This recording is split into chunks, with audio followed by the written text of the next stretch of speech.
Welcome back. The veto session just wrapped up last week. That's right. We have State Senator Scott Bennett here. We previewed the question we were about to ask him first. Good morning, sir. How are you? Great to be here.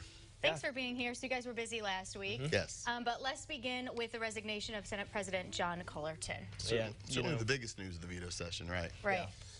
Well, Senate President resigned the last day of veto session, said it was something that he and his wife had talked about for a long time.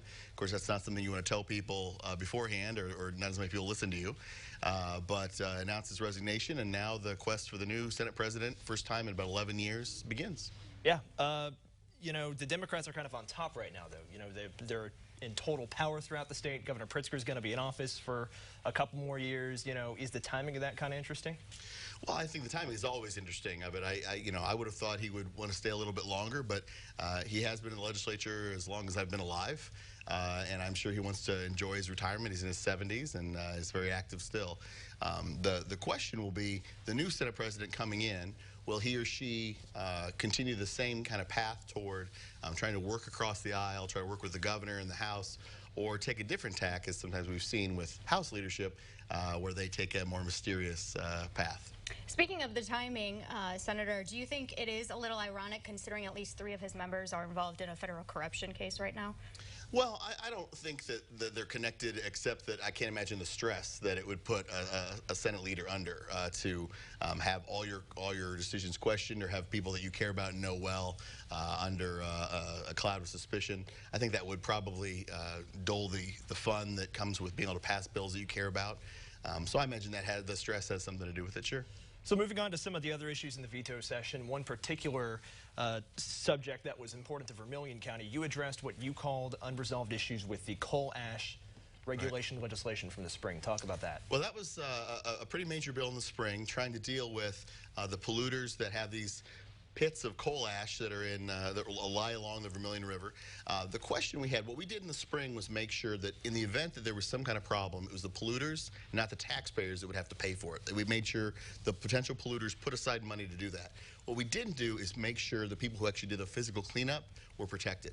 So this bill comes back, make sure that there's training, make sure that there's resources available to make sure the people actually there in the rivers cleaning these things up in the event there would be a problem would be protected. Because what we've seen across the country, kind of like what we saw in 9/11, was when the cleanup crews came in to do the hard work, they were exposed to some unbelievably nasty chemicals. And then in Tennessee, for example, with coal ash, developed a lot of illnesses and death from that. We don't want to make sure that happens here.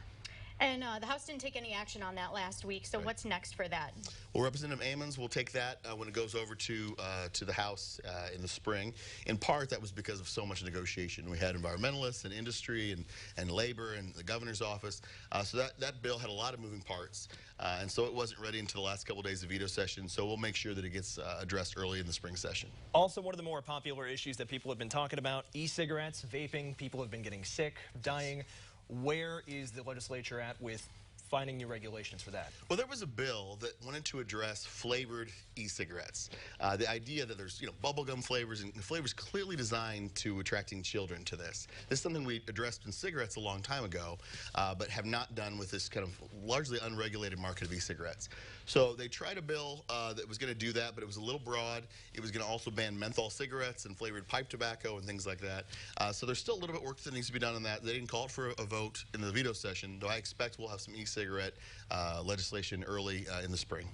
Another thing people are talking about is the Insulin Bill. Sure. We know that more than 30 million people in our country have diabetes, and the bill to cap the out-of-pocket costs for insulin was passed. What do you think is next? Do you think this is going to start a broader conversation on a more national level? I sure hope it does. Diabetes is absolutely an epidemic. I think we all know someone whose families are affected by it.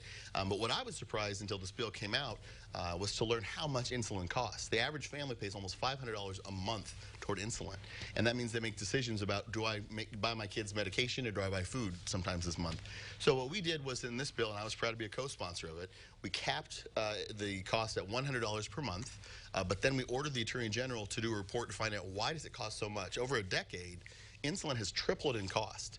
So what we want to find out is that legitimate or is it price gouging? And if there's a legitimate reason, we want to know about it. If not, we want to make sure we get that price back down where people can afford it. Sure. So quickly now, veto session is over. You're back in town. Have some events coming up. I do. We spend a lot of time trying to educate the community. People have jobs and don't get to follow the veto session as much as they'd like. So we have town halls, one tonight, 5 to 6:30, in the 4th floor of the Champaign Terminal Building, the train station, with Representative Carol Ammons. Tomorrow I'll be at the Georgetown City Hall, and Wednesday I'll be at the Rantoul Township High School in their cafetorium there. All those are from 5 to 6:30 p.m. Come and bring your questions. Very good. All right. Senator, thank you so much. Thanks for having me. Thanks for your time. We'll be right back.